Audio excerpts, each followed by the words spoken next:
Ketika seekor gajah harus diangkut dengan pesawat dari satu negara ke negara lain misalnya, dari India ke Amerika Serikat kandangnya dipenuhi, anak ayam.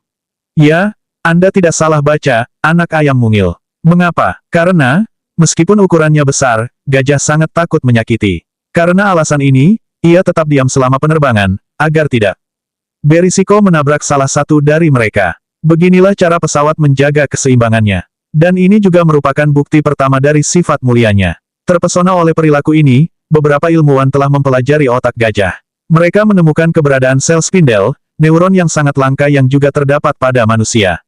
Ini berkaitan dengan kesadaran diri, empati, dan persepsi sosial. Dengan kata lain, gajah tidak hanya besar secara fisik, ia juga besar secara emosional.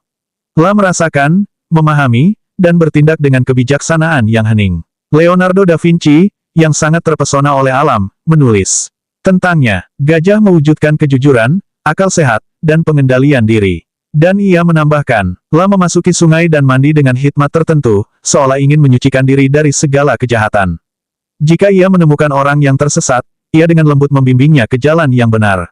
Telah tidak pernah berjalan sendirian, selalu berkelompok, selalu dibimbing oleh seorang pemimpin.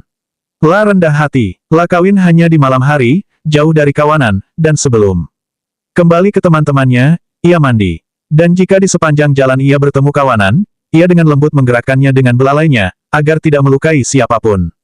Tetapi hal yang paling mengharukan adalah ini.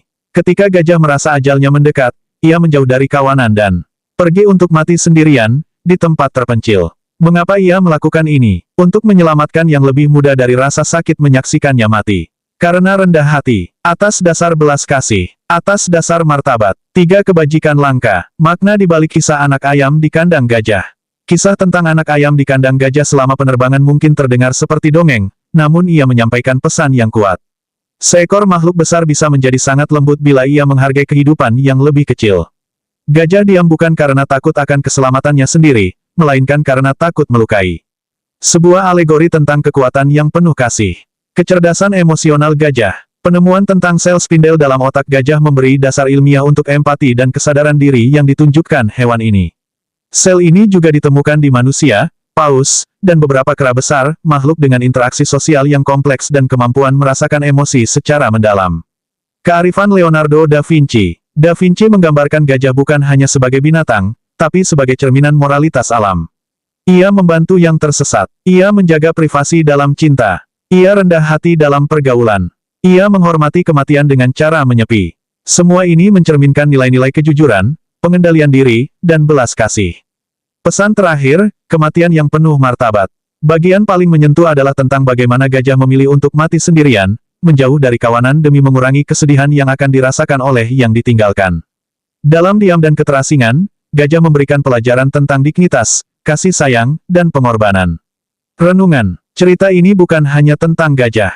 Ini adalah refleksi tentang bagaimana kekuatan sejati terletak dalam kelembutan, dan bagaimana empati adalah bentuk paling murni dari kebijaksanaan. Jika makhluk sebesar gajah bisa begitu penuh kasih, apa alasan kita untuk tidak menjadi lembut satu sama lain?